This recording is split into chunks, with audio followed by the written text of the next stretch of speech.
আমাদের আজকের বিশিষ্ট বরেণ্য মেহমান জনাব আলহাজ মুজিবুর রহমান চেয়ারম্যান সাহেবকে।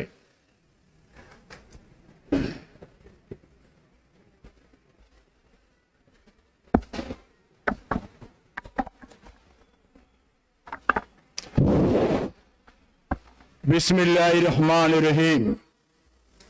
আশিকে রসুল সাল্লাল্লাহু আলাইহি ওয়াসাল্লাম মুজাদ্দিদে মাহফিল সিরাতুল সাল্লাল্লাহু প্রখ্যাত আলেমে দ্বীন হযরত আলহাজ শাহ মাওলানা হাফেজ আহমদ রাদিয়াল্লাহু আনহু 19 দিন সিরাতুন নবী মাহফিলের আজকের এই অনুষ্ঠানের সম্মানিত সভাপতি, উপস্থিত ওলামায়ে কেরাম, উপস্থিত অত্র মাদ্রাসার সম্মানিত শিক্ষক ছাত্র এবং উপস্থিত নেতৃবৃন্দ, আমার সাথে যারা উপস্থিত হয়েছেন চট্টগ্রাম দক্ষিণ জেলা বিএনপির সাবেক সদস্য জনাব লোকমান হাকিম মানিক, হাজী রফিকুল আলম, বশির আহমদ, তসলিম উদ্দিন সরওয়ার সহ উপস্থিত নেতৃবৃন্দ এবং মেকের আওয়াজ যত যাচ্ছে পর্দার আলে আমার মা ও বোনেরা, বক্তব্যের প্রারম্ভে আমার সালাম গ্রহণ করুন। আসসালামু আলাইকুম রহমতুল্লাহি ওয়া বারাকাতুহু। আমি সর্বপ্রথম মহান রব্বুল আলামিনের কাছে লাখো কোটি শুকরিয়া আদায় করছি, দেশের এই বিশেষ প্রেক্ষাপটে এই 19 দিন সিরাতুন নবীর মাহফিলে হাজির হয়ে কিছু বলার সুযোগ পেয়ে আল্লাহর দরবারে শুকরিয়া আদায় করছি। বক্তব্যের প্রথমে এই সুন্নতির শাহ হুজুর সহ গারেঙ্গে সুরুজুর বড় হুজুর মৌলানা মোল্লা সাহেব সহ সমস্ত আলেমদের আত্মার মাগফিরাত কামনা করছি এবং 17টি বছর এই ইসলামের পক্ষে আন্দোলন করতে গিয়ে, গণতন্ত্রের পক্ষে আন্দোলন করতে গিয়ে যারা শহীদ হয়েছেন সমস্ত শহীদের আত্মার মাগফিরাত কামনা করছি এবং রাজনীতির কারণে আমাদের আলেম সমাজকে যে নির্যাতন নিপীড়ন করেছে তার মধ্যে বাংলাদেশে নয়, এশিয়া মহাদেশে যিনি তাফসীর কোরআন নিয়ে ঘুরতেন মরহুম দেলোয়ার হোসেন সাদিকে রাজাকার আখ্যাতি দিয়ে জেল কারাবন্দী করে জেল কারা তাকে মৃত্যুবরণ করতে হয়েছে, তার নিন্দা এবং প্রতিবাদ জানায় এবং চট্টগ্রামের আর কৃতি সন্তান যাকে স্বাধীনতা বিরোধী বলে গ্রেফতার করে জেল কারায় ফাঁসি কাঠগড়ায় গড়েছেন জনাব সালাউদ্দিন কাদের চৌধুরীর আত্মার মাগফিরাত কামনা করি। আর যে সমস্ত রাজাকার আখ্যাতি দিয়ে যাদেরকে ফাঁসির কাঠগড়ায় গড়েছেন সমস্ত তাদের আত্মার মাগফিরাত কামনা করি।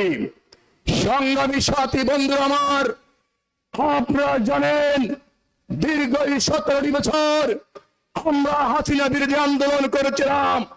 সেই কথা কেন বলতেছি, আজকে এই মঞ্চে দাঁড়িয়ে বলার সুযোগ আমার হতো না।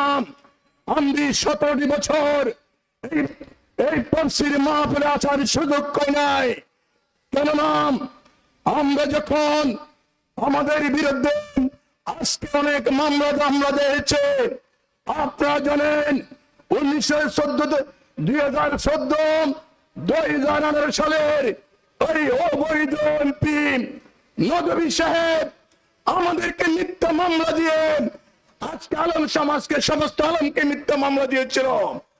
গত বছর তাফসীর মাহফিলে আমি কোনো আসি নাই, আমাদের আলেম সমাজের এই প্রখ্যাত আলেম জনাব আব্বাসী সাহেব এখানে আসছিল আমি জানি, কিন্তু আমি আসি নাই। সেইখানে ওনাকে সহ আমাকে মিথ্যা মামলা দিয়েছিল। সেই মিথ্যা মামলায় আব্বাসী সাহেব বলেছিল, কদিন পরে বলেছিল তুমি চট্টগ্রামে আসতে পারবে না, সাতকানিয়ায় তুমি আসতে পারবে না, সেই নদী আর সাতকানে আসতে পারে নাই। আলম সমাজের কলঙ্ক। আজকে উনি নদী সাহেব আলম বলে প্রচার করতে থাকে। উনি তার সহধর্মিনীকে নিয়ে সারা দেশ বিদেশে ঘুরছে এবং এই অন্ধেশ্ব ছেলেদেরকে নিয়ে ছবি তুলে প্রচার করেছে। তার বিচার বাংলাদেশে হয়েছে, পৃথিবীতে হয়েছে। আমাদের কিয়ামতের ময়দানে তার শাস্তি অপরিসীম। কেননা তিনি ইসলামের কথা বলে, কোরআন হাদিসের ব্যাখ্যা করে, অপব্যাখ্যা করে আলেম সমাজকে সাতকানে লোহাগড়া ঢুকতে দেয় নাই। অনেক মাহফিল করতে দেয় নাই, মাহফিল বন্ধ করে দিয়েছে। সেই জান তুমি এখন কোথায়? আমি আজকে এই তত্ত্বাবধায়ক সরকারকে অনুরোধ করতেছি, আলেম সমাজের পক্ষ হয়ে, ওই সিরাত নবীর পক্ষ হয়ে অতি অবিলম্বে নদীকে গ্রেফতার করা হোক, গ্রেফতার করে আইনের কাছে জবাবদিহি করা হোক। সংগ্রামী সাথী বন্ধু আমার, আজকে এই মঞ্চে দাঁড়িয়ে যারা দীর্ঘ 1 মাস আন্দোলন সংগ্রাম করেছিল, আমাদের মেধাবী ছাত্র এবং কোটাবিধি সাধারণ ছাত্ররা কোটা আন্দোলন করেছিল। কোটা আন্দোলন করতে গিয়ে আজকের শেখ হাসিনার পতনের আন্দোলন পরিণত হয়েছিল। শেখ হাসিনা এমন পতন হয়েছে, বাংলাদেশের মাটিতে তার আসার আর কোন সুযোগ হবে না। যে অত্যাচার নির্যাতন নিপীড়ন করেছেন, অনেক ছাত্রকে হত্যা করেছেন, অনেক আলেমকে হত্যা করেছেন।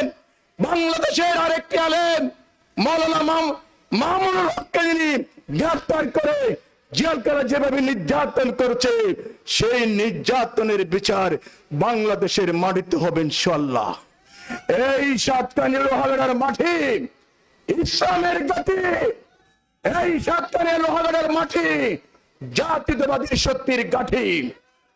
সংগ্রামী সাথী বন্ধু আমার, আমি একটি রাজনৈতিক দলের সাথে সম্পৃক্ত আছি। আমাদেরকে সবাইকে ঐক্যবদ্ধ থাকতে হবে। সমস্ত যারা আমরা হাসিনা বিরোধী আন্দোলন করেছিলাম, সমস্ত রাজনীতিবিদকে আমাদের ঐক্যবদ্ধ থাকতে হবে। কেন? এখনো ষড়যন্ত্র হচ্ছে, ভারত থেকে ষড়যন্ত্র হচ্ছে। 3 পার্বত্য চট্টগ্রামে আজকে অশান্তি সৃষ্টি হয়েছে। কেন? তারা আবার ষড়যন্ত্র করতেছে। এই যেন ষড়যন্ত্রকারী যেন সফল হইতে না পারে, সমস্ত মুসলমান, সমস্ত আলেম সমাজকে ঐক্যবদ্ধ থাকতে হবে। সংগ্রামী সাথী বন্ধুরা, আমি যে রাজনৈতিক দলের কর্মী, উনি শহীদ প্রেসিডেন্ট জিয়াউর রহমান, এই জিয়াউর রহমান উনি এই সিরাতুন নবীতে আসছিল। উনি এই সাতকানিয়ায় লোহাগড়ায় এই সিরাতুন নবীতে আসছিল। আমার নেতাই এখানের বক্ষ। সেই জন্য আপনার সবাই আমার নেতার জন্য দোয়া করবেন। আমার নেত্রী, দেশ নেত্রী বেগম খালেদা জিয়া অসুস্থ। আপনারা জানেন 2 কোটি টাকার একটা মিথ্যা মামলা দিয়ে ওনাকে 6 বছর জেল দিয়েছে। তারা লক্ষ লক্ষ টাকা, কোটি টাকা তারা পাচার করেছে। তাদের কি অবস্থা হবে আমরা জানি না। আমার প্রিয় নেতা তারেক রহমান শুধু লন্ডন থেকে 17 বছর আন্দোলনের নেতৃত্ব দিয়েছে এবং গত 1 মাসে যে ছাত্র আন্দোলনে উনি সবপথে তার ভূমিকা ছিল। সেই জন্য সমস্ত রাজনীতির নেতৃবৃন্দকে ঐক্যবদ্ধ থেকে যতদিন পর্যন্ত এই সরকারের জন্য আমাদেরকে দোয়া করতে হবে, যেন তারা সংস্কার করে একটা সুষ্ঠু নিরপেক্ষ নির্বাচন করে জনগণের ক্ষমতা জনগণের কাছে যেন হস্তান্তর করতে পারে। সেই ব্যাপারে আমাদের সবাইকে তাদেরকে সহযোগিতা করতে হবে। সংগ্রামী সাথী বন্ধুরা আমার, আমি আপনাদের একটা সন্তান, আপনাদের ছোট ভাই, আমাকে দোয়া করবেন। আমি ইউনিয়ন পরিষদের নির্বাচন চেয়ারম্যান ছিলাম। 17 বছর এই হাসিনা বিরোধী আন্দোলন করতে গিয়ে 51টি মামলা আমার বিরুদ্ধে হয়েছে। সেই জন্য সমস্ত মামলা যেন এই মানে না কোন হুজুর কাদেরও রেহাই পায় নাই। সেই জন্য আগামী জাতীয় সংসদ নির্বাচন বাংলাদেশের জন্য অত্যন্ত গুরুত্বপূর্ণ নির্বাচন। এই নির্বাচনে আমাদেরকে সঠিক সিদ্ধান্ত নিতে হবে।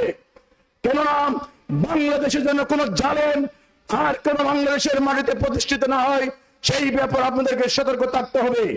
আমিও আগামী দিনে সাতকানে লোহাগড়া মানুষের পাশে থাকতে চাই, সাতকানে লোহাগড়া মানুষের ভাগ্যের পরিবর্তন করতে চাই। আপনারা সবাই আমাকে দোয়া করবেন, আমি আপনাদের জন্য দোয়া করি।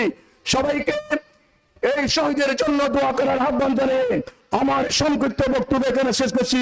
খোদা হাফেজ। বাংলাদেশ জিন্দাবাদ। আসসালামু আলাইকুম রহমতুল্লাহি ওয়া বারাকাতুহু।